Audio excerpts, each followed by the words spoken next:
Welcome to the webinar. It will start soon. Health AI business risks and how to manage them, that's our theme. Do you have questions? Put them in the chat. We look forward to seeing you soon. A bit about us, we are Radency. We help with the software engineering. That's a thing we do. Compliance and regulations. Digital product full stack roadmaps. Proof of concept, digital products that people love. Welcome to our webinar. Health AI business risks. Questions, put them in the chat. Thank you for coming. We are starting soon. We have Jose Garcia. He is the moderator. And our panel. Michelle Bastar of Blue Sky. Anna Shaheen, Yana Five Brains. Jovan Skivovic of Chino. They will answer your questions. We are starting soon. Hello, everybody. Sorry, I had to giggle at that. I've listened to that about 8 times. It still makes me laugh. Thank you all for coming. We've been developing this event for a couple of months now, and I've had a lot of interest in the subject matter. And the sense I'm getting from people is there's a lot of events about health AI that I'm kind of like focused on, kind of been very evangelical, and people want to have a more mature conversation about that, about the constraints and problems and the practicalities. So we've assembled a panel to help us do that. Now, I'm going to introduce them one at a time. We have 4 speakers, and I'm not going to mention them all at once. I'm just going to do them one at a time, bring them on, and we're going to ask them a few questions, and then we're going to bring them all back and have a Q&A. Now, if we can bring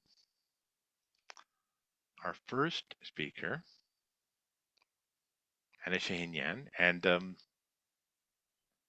thank you for coming. And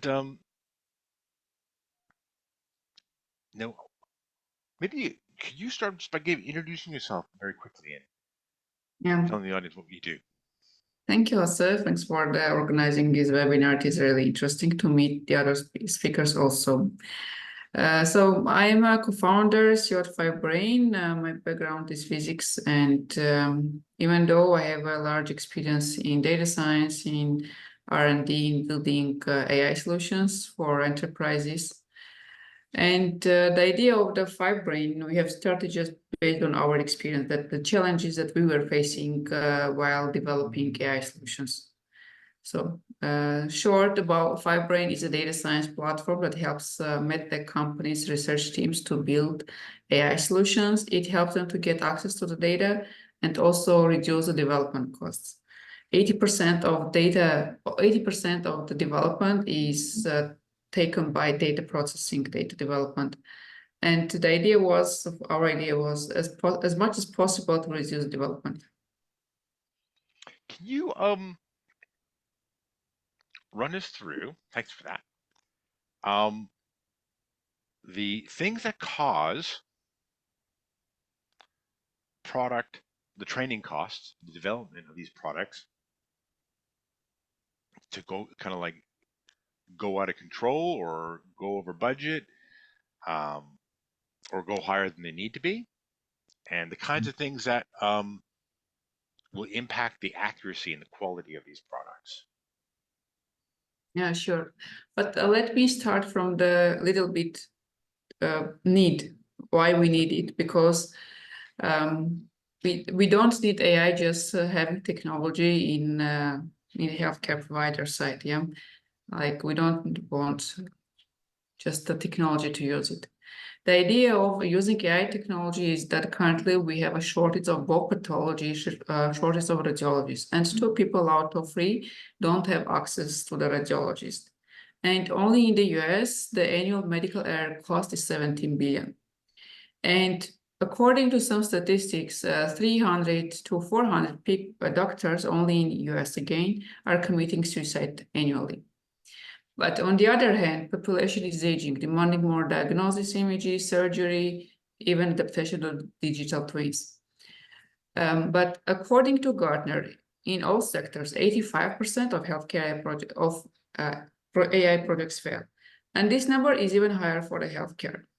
The main challenge is that the companies are facing from the business point of view, it is that the final products are expensive and healthcare providers are not able to adopt it. And the second point is that reliability of the solutions are not high.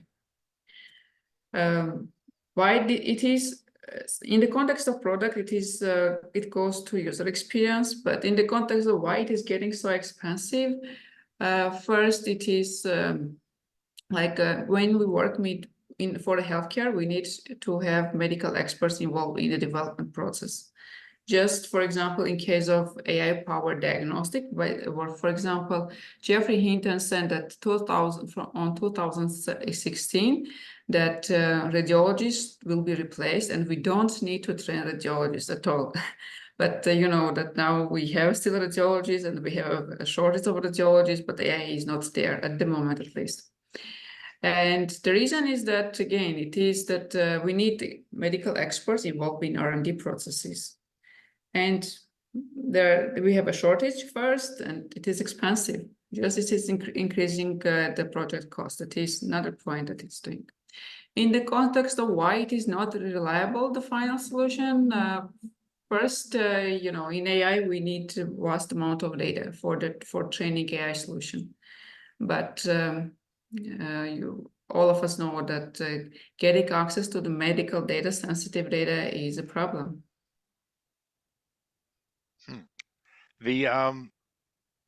Thank you for that. I wanted to ask you a follow-up question. Is how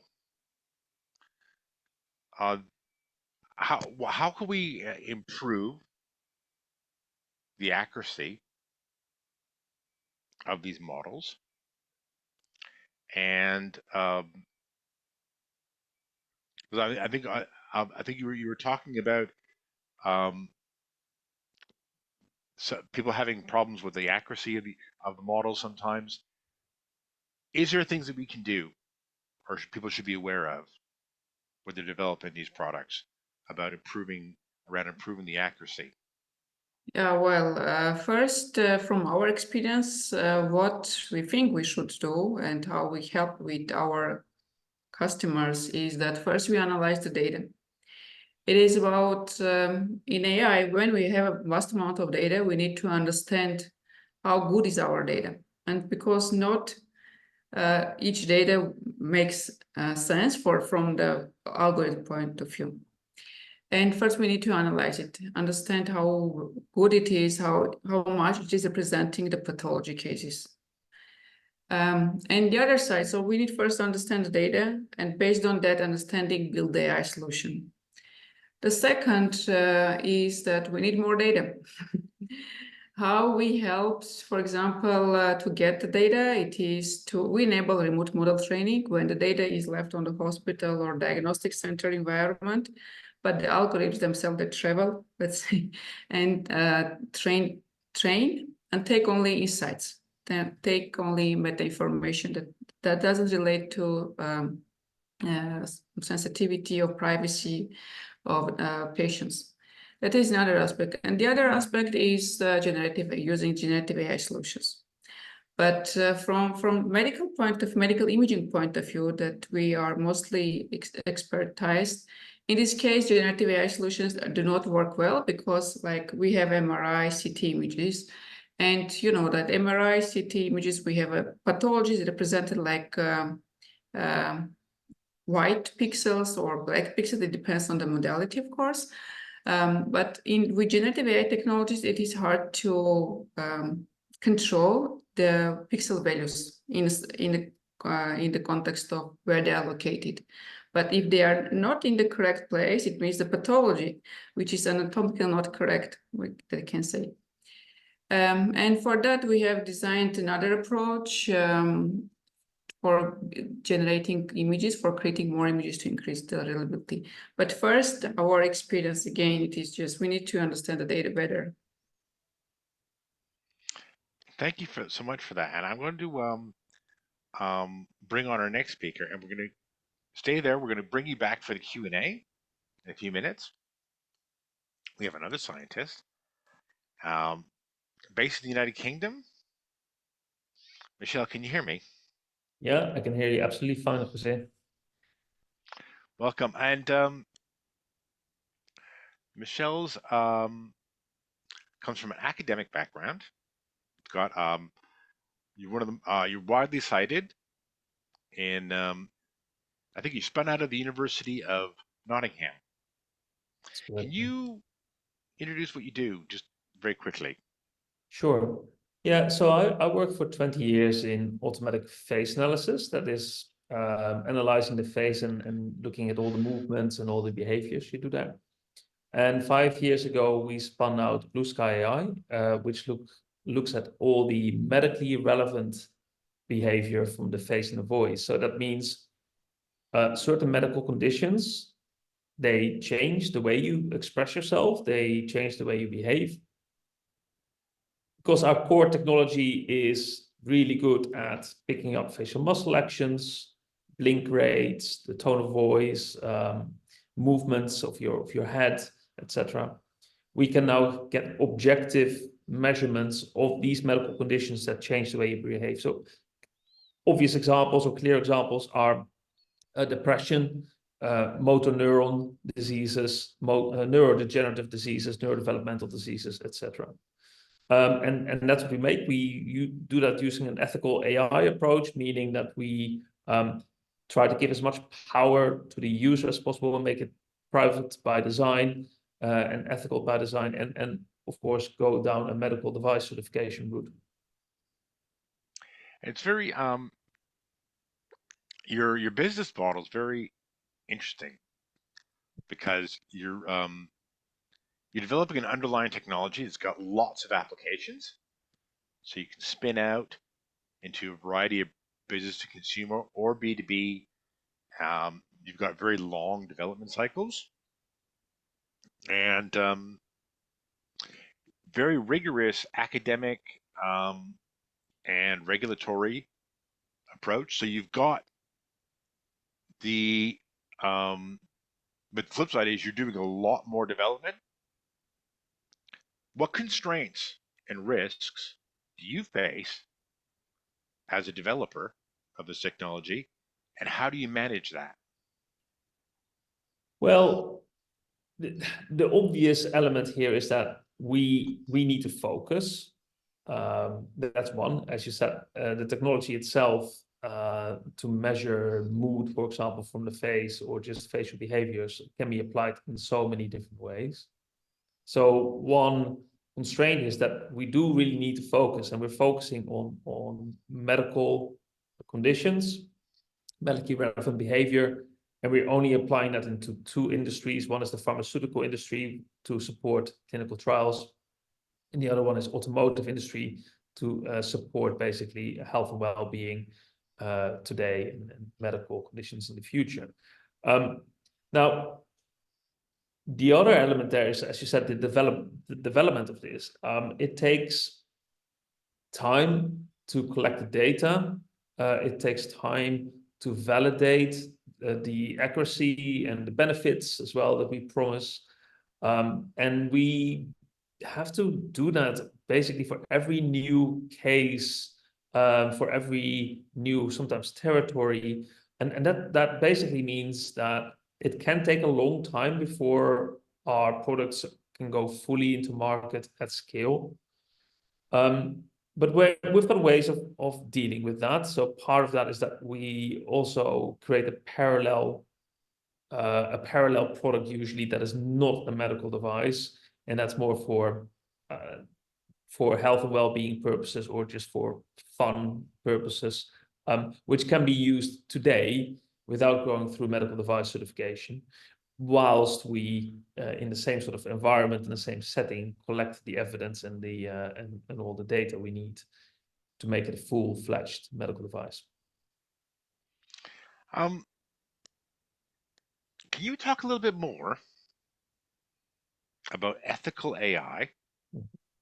And there's a phrase I saw on your website, clinical grade.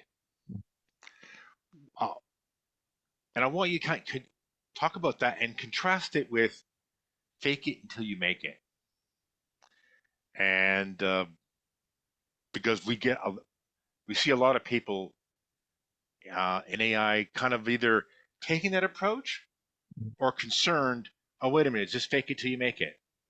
And I wondered if you could talk about that.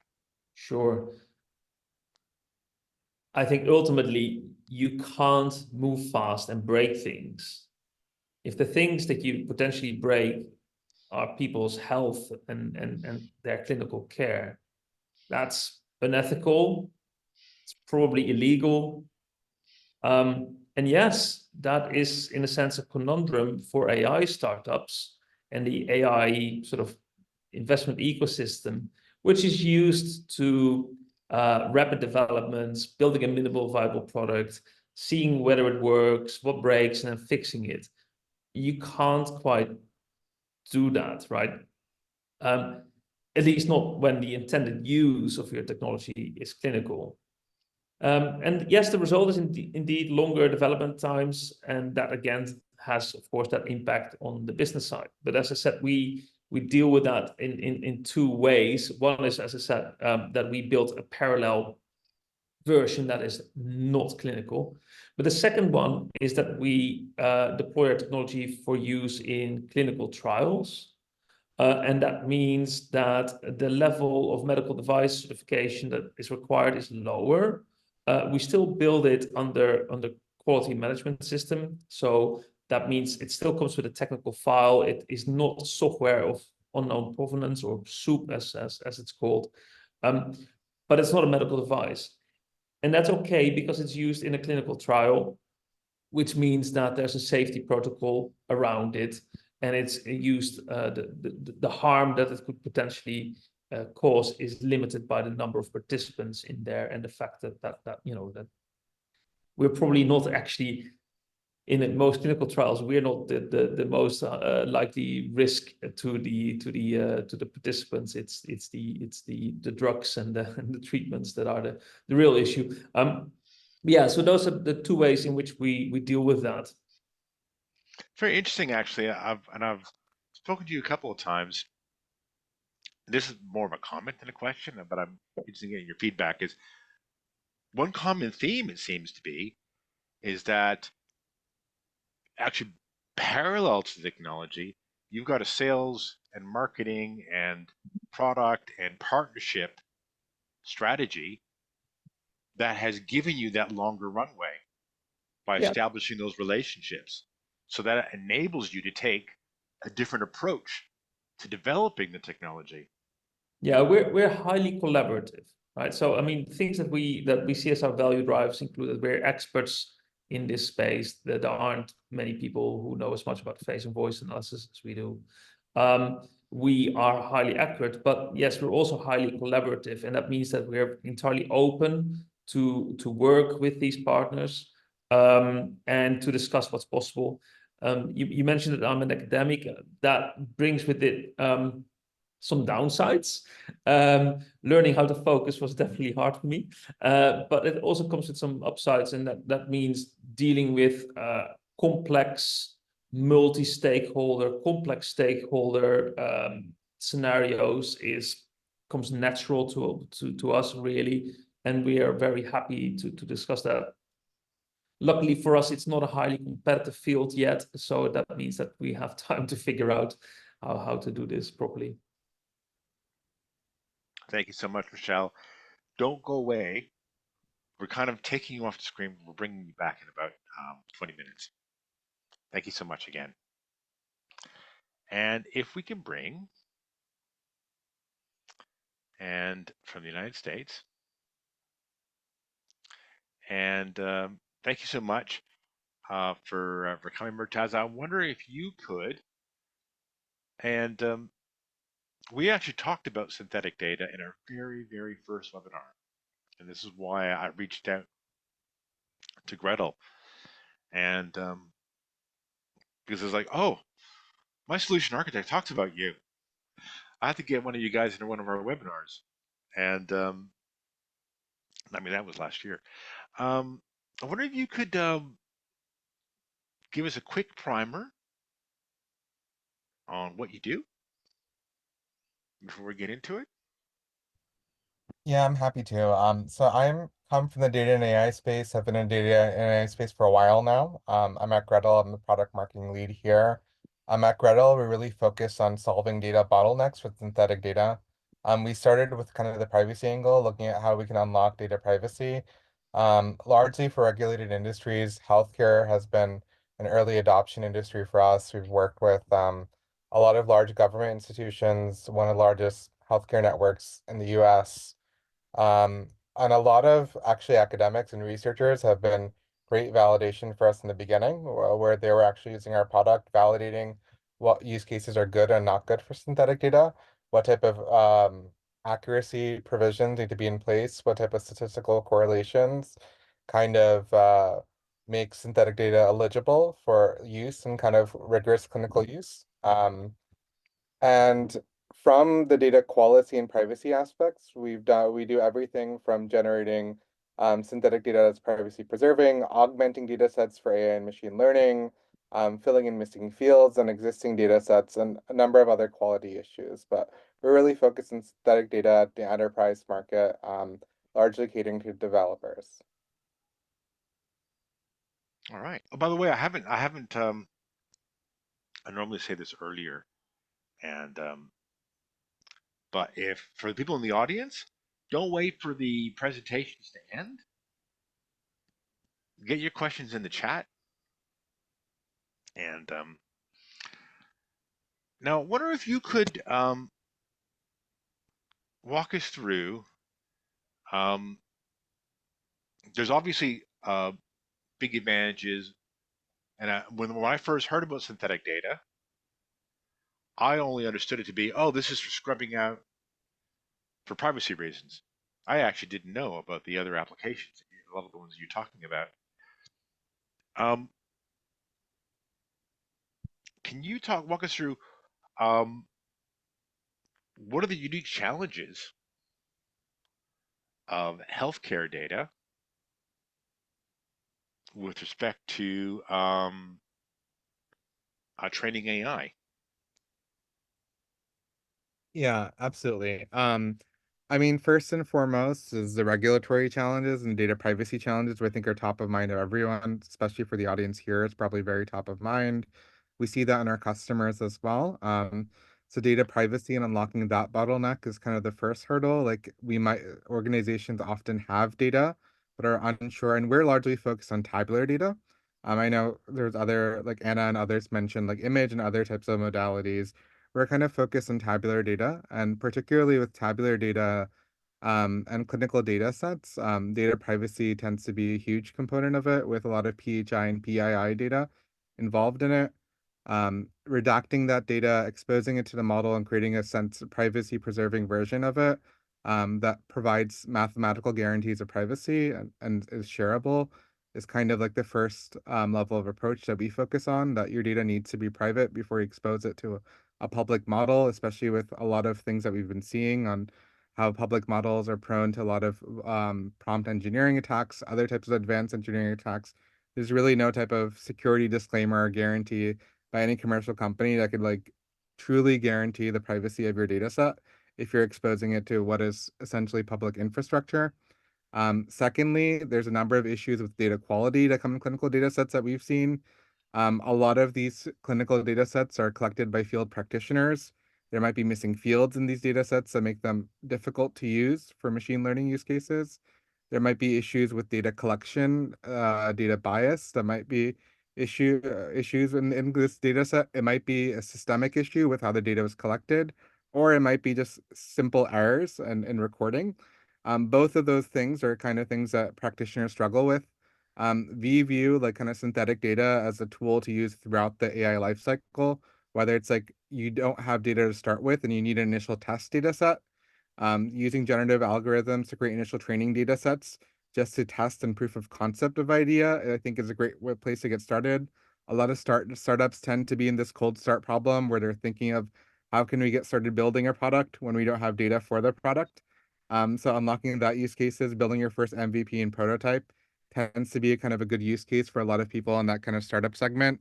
As we move up to the SMB segment where you have data, privacy tends to be a big concern, but then quality issues such as you might have so much data but have any of those missing fields and stuff of that sort. And what we've seen kind of be the most effective use is employing kind of subject matter expertise to interact with these algorithms and validate the data quality to make sure that what you're using and putting into clinical kind of algorithms are really validated by human in the loop kind of validation.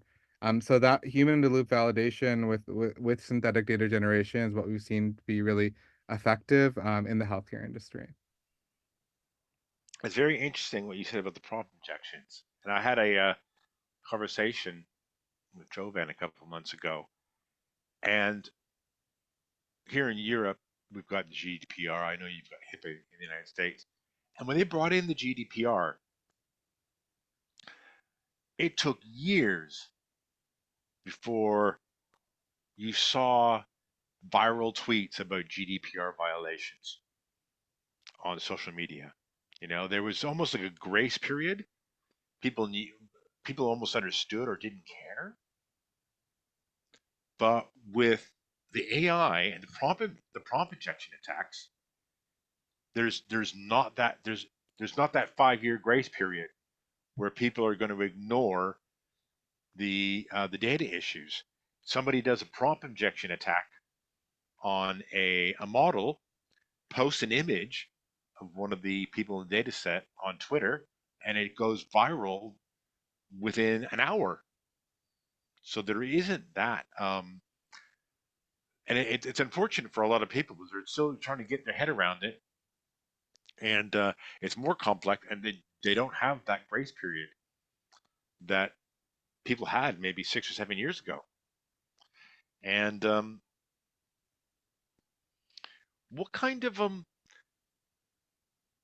so you touched on the how synthetic data solves for these problems. Are there any other applications to synthetic data in the healthcare sector that you didn't touch on in that first answer that you'd like to Yeah. expand on? Yeah, I mean, some of the things I kind of hinted towards, I think just creating initial data sets for testing and experimentation is another one. Missing fields, like getting kind of contextually relevant responses to missing fields, while it seems easy on a small scale to do through human workflows at large scale with a lot of enterprises we work with, where you're dealing with gigabytes, if not terabytes of data, is extremely challenging. So getting contextually rich responses where the field correlations and the cross-column correlations, cross-table correlations are still preserved, and maintains the integrity of the data set. So you don't want to lose that integrity of the data set, is like a huge kind of thing as well. And making sure that any data that's generated is fully labeled is huge as well for machine learning, especially. People spend tons and tons of money labeling data sets with outsourced annotators that might not be subject matter experts, that might lack expertise, that come with their own privacy concerns. So kind of getting these fully annotated data sets to start with really accelerates machine learning life cycles. Thank you so much for that. Stay with us. If you've got any questions, put them in the chat. We're going to send Murtaza away, but we're bringing him back in about 10 minutes. Thanks for that. And we're going to bring, last but not least, Jovan. And I'm going to ask you to think on your feet, Jovan. I know you're good at this. So I don't. So I'm asking the. I wonder if you can comment um, for about 4 minutes on what you've heard And I know there's been, since we last talked, there's maybe been some new developments or signals in terms of the regulatory landscape in Europe. Cool. Thanks, Jose, for having me yet another very nice webinar with a lot of participants. Briefly, before I jump into a bit of a summary that you asked me, we work on daily basis at Chino.io, my company, since 10 years on helping companies to solve ethics, legal, technical, data anonymization, any kind of challenges on data protection in order to build and sell their products. So we help companies to solve all kind of obstacles on their roadmap. So regarding regarding AI and regulatory aspects, well, there is the AI Act. First, the elephant in the room is the AI Act, the new regulation in Europe to regulate, as GDPR did. AI Act aims at somehow defining the best standard out there for regulating AI. But if we see, for example, these very nice three startups, three companies really innovating in this space that we have seen before, they are struggling, or they are trying to find new business models, new opportunities, considering the challenges in the AI. Two of them are actually finding new business models based on the regulations and the obstacles that some people may see as such, but for them it's an opportunity to use data correctly and to provide enough data to train AI. None of the startups that we have seen today are really struggling, for example, with AI Act, that may more impact perhaps larger companies building really large language models and so on. So what we have seen today is really cool examples that try to solve all the phases of gathering the data, curating the data, eliminating sensitive identifiers, bringing this data to other companies in large quantity and quality. We have seen in 2 out of 3 cases that annotating or bringing the high quality and quantity of data is essential to other companies that want to build some solutions.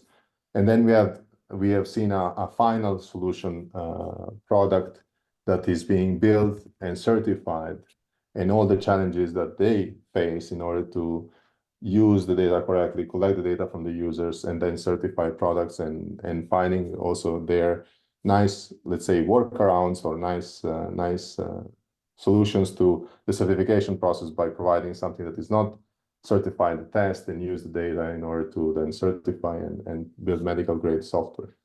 We have seen challenges related to access to data, retrospective data, existing data for building medical products.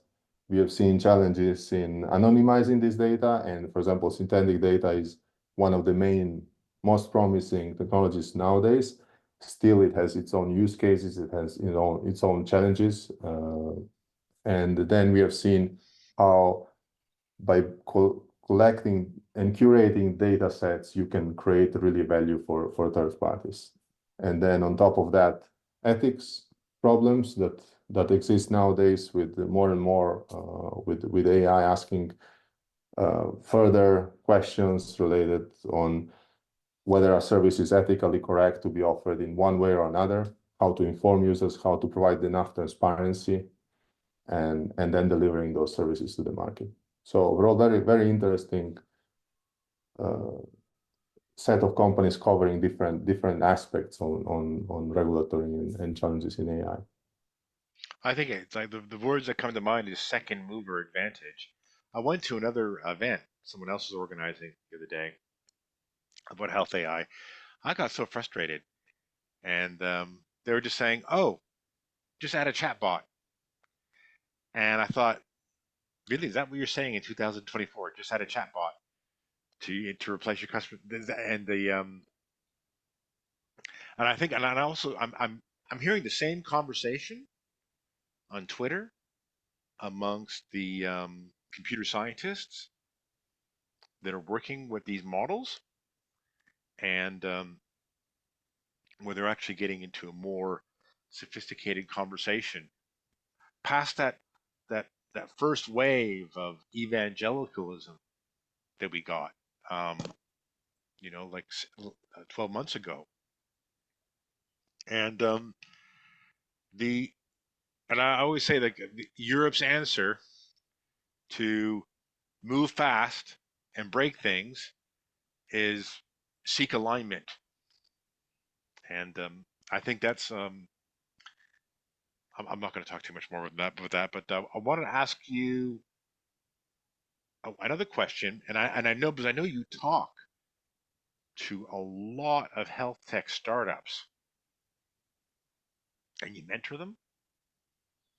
So you in your last answer, you were addressing, you're commenting on our speakers. Thank you for that. And what are you seeing in these startup ecosystems? And what are the challenges they're facing? And what kind of like maybe mistakes they're making that you'd like hold on a second, you want to point out?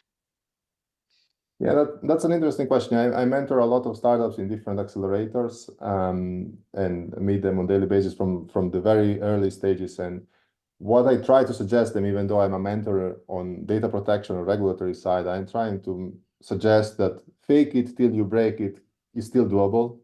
It's still doable. You need to be aware what you're breaking, not break too much, but it's still doable. I think the first thing companies need to do is validate product market fit. This can be done without too much hassle, too much overthinking about regulatory side. But of course, the moment you are promising that your solution is a medical product, that's already a threshold that you need to cross very carefully. Or when you try to sell in B2B space, most of the startups in digital health are kind of B2B because they are trying to sell either to the healthcare sector, reimbursement models, insurances, hospitals, and so on. Those companies are going to face audits. So it's not about risks per se that they have, but it's more like business risks. So what I try to explain in companies, for every business model, for every strategy you are having, you have different type of obstacles. So fake it till you make it, or break things, but you need to know what is waiting for you. There is one new player in the field when it comes to regulations, which is the AI Act I mentioned before, but we didn't really touch on the AI Act today because, again, it really applies to certain companies, but it will have impact. It's worth mentioning because today we are talking about AI and business risks. We have, for example, 4 or 5 customer startups in our portfolio who are already impacted somehow with the AI Act. The AI Act defines, for example, something defines as prohibited or very high risk in companies that are working in corporate wellness space, or that are doing some emotion detection in corporate settings. So this is, for example, AI, a new thing that came recently into place, and these companies need to stop these kind of activities, emotion detection in workplaces within 6 months from the publish of the AI Act. That's one area where needs further analysis. Then MDR or medical devices or medical certified devices will need to do additional work, but they have more time. For example, they have 3 years, if I'm not mistaken, to do a further analysis or risk assessment in terms of AI. And everybody else using AI will have more scrutiny from, for example, in B2B scenarios, companies will have more scrutiny from the data protection officers, and everybody gatekeeping or approving the deals. They will ask further questions, and if companies employ AI, whether it's a chatbot powered by ChatGPT or OpenAI, or whether it's a company that collects data from different sources and then develops some internal AI, this needs to be explained. Transparency will be a key aspect that companies need to face. But again, yeah, please. It looks like, correct me if I'm wrong, that product market fit for these kinds of companies is a lot more sophisticated than maybe startups are traditionally used to, where you have to have regulatory people, you have to have computer science people, and you got to involve some kind of sales and marketing and product acumen all at the beginning to get that product market fit, and looking for opportunities that aren't very necessarily obvious. Um, is it harder? Is that more of a challenge than it was in the startup scene maybe about 6 years ago, or has it always been this difficult? It's I think it's more challenging in the sense that you need to consider regulations as part of your business model definition strategy. Perhaps you don't need to implement everything right away from the day zero, but you need to consider what you can or can't do if you want to create a type of product and startup. Here today, again, we have seen two startups that are exploiting regulations, or better, trying to find a solution to limits defined by regulations and create a business model, create a valuable business in providing the data in a correct way, high quality data. And then we have seen a company that considers certain challenges on ethics, privacy by design, ethics by design, security by design, in order to provide a solution and be certified as a medical product. Again, all these aspects on how to get data quality and solve all the regulatory aspects needs to be considered in the definition of the business model. Okay. Thank you so much for that, Jovan. Can we bring everyone on screen for the Q&A? We've got a couple of questions. And I have a question from Miss Dylan. And I want everyone to take a stab at this, if that's okay. Given the risks discussed today, and can we start with you, Murtaza? Given the risks discussed today, where do you see the biggest opportunities? Oh, I lost this. Where is it? Sorry, my thing's scrolling. Where do you see the biggest opportunities of growth in health AI? Opportunities for growth. I mean, I think the aperture is so large because the vast majority of data is locked up. Also, applications and clinical applications are evolving so quickly. What type of data is made available is evolving so quickly that I think any type of myopic approach on like, oh, there's only a few avenues of growth would be pretty small. But I think there's such an expansive area, especially with evolving ability to access new data sets, ability to create new data sets, even improvements and even like clinical data collection is huge, right? And as these regulations evolve, the technology will evolve alongside it. New solutions will be built, new solutions will have to be built. So I think all of those things are very fruitful areas for growth. And yeah, I think healthcare AI is just at the precipice. I think like in the last couple of years, we've just started seeing wide-scale proliferation of digital health solutions and stuff of that sort. And I think it's just a start, more personalized recommendations, more like sophisticated kind of agent-assisted kind of practitioner workflows are going to be huge. And I think we're standing at like an interesting and like kind of exciting time for healthcare AI. Thank you for that. Anna, do you want to take a stab at the question? Yeah, in the context of in general, the healthcare AI market is increasing. Its annual growth rate is 47%, so there is a huge opportunity. In the context how we can reduce the risk, first to have a right partner, the partner who knows how to deal with all these data challenges and keep the focus on the product side. Because first, it is the technology. In the context of product, we need to have IP. Like if you are a medtech company and you are building solution for a diagnostic center or hospital, whatever, you have your own product and you have your own IP. And the next, what is missing in general, it is user experience. That is why another issue that companies are facing, because healthcare sector is specific in general. And in order to deliver something to the doctors, medical experts, it needs to be really well tuned. So what, in general, what we have seen, it is better to have a good partner in the context of data on this infrastructure, data management, data curation, models, experiments, tracking, etc., and keep the focus on the specific IP. And because, as I mentioned, as you know, the expenses are high. So if you have a right partner, they are leveraging this expensive between their customers. So you are in the better side. It's very interesting that you mentioned IP, and I was speaking to a patent lawyer last week, and he was commenting because I don't understand why these people aren't registering patents in health tech. There's a lot of people thinking that their IP is protected and they don't file, or but that's a subject for another event. Michelle, do you want to give some advice for your future competitors? Yeah.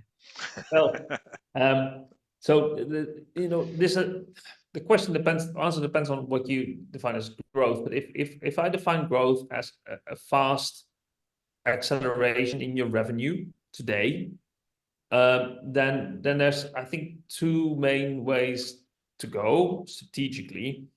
One is direct to consumer outside of healthcare systems. Oh, we lost you there, Michelle. I'm Direct to sorry. consumer. I'm trying to go for where it's not direct to consumer, because the way you can start growing today. The other thing is to try and get an entire vertical, try and get a whole chunk of the ecosystem, and that means getting a very, very large, heavily capitalized company, and that has its own problems. So the first one is I think is unsustainable, because you don't have the protection, the regulatory protection. You don't have the competitive advantage that you can keep for a long time. The second one requires a very large amount of capital. So I don't think it is about where do you see the biggest growth opportunity today. I think you need to find a place where you can have a sustainable long-term growth over a long period of time. That's, I think, much more important.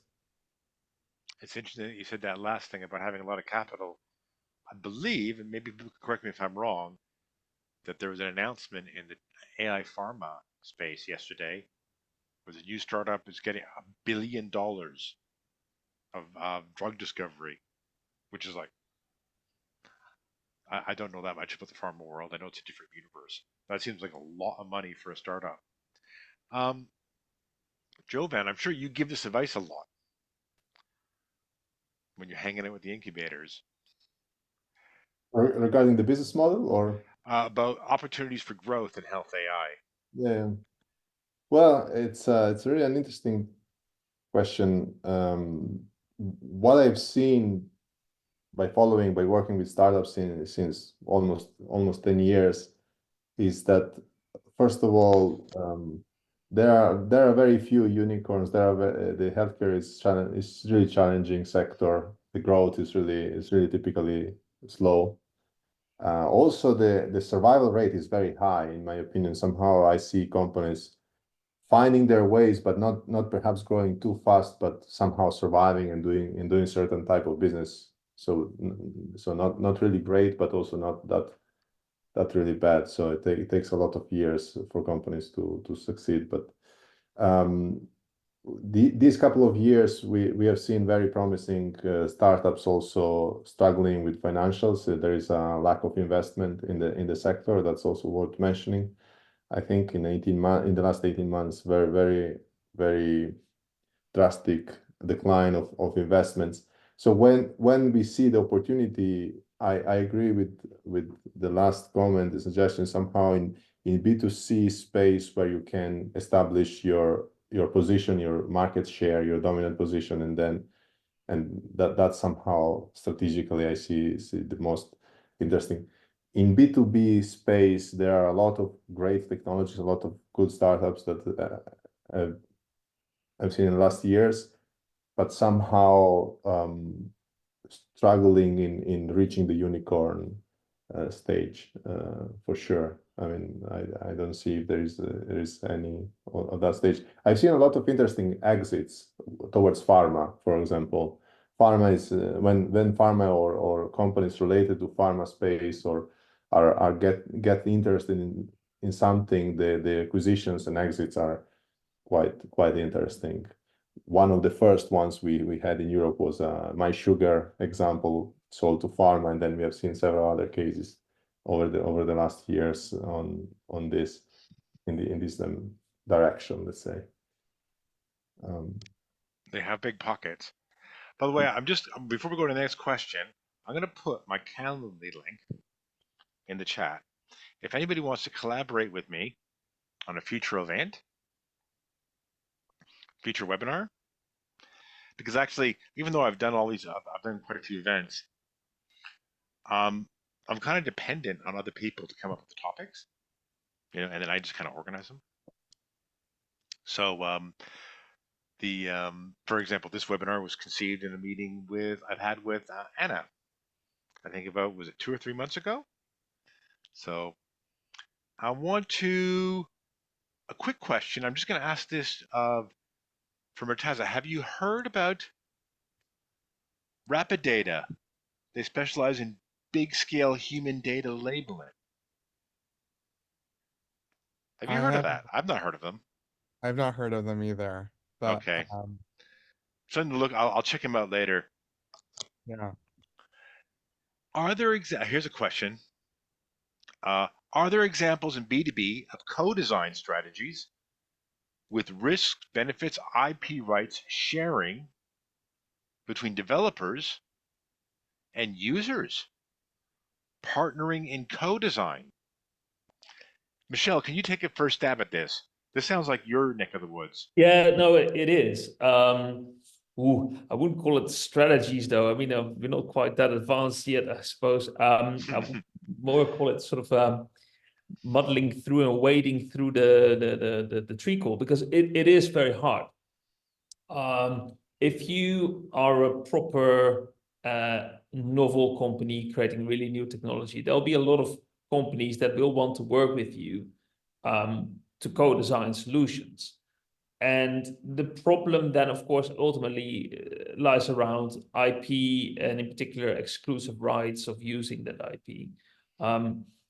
You can't, as a small company, go into real exclusivity with other companies, because you're basically destroying your long-term potential.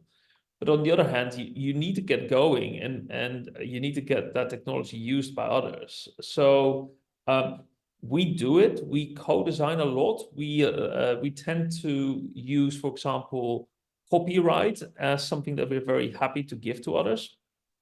So we have an app that we have an app library that is white labelable, and people can also ask for their own interactions to be created by us or integrated into our solution, and they can have the copyright for that, right? So we can design things that are perfectly branded for people, and they can own that. That's fine. But of course, what we can never do is give them the exclusive rights to using our underpinning technology. So those are some of the trade-offs there. I think it's definitely a viable solution. These health ecosystems are complex. There are many players. You need to work with others one way or another.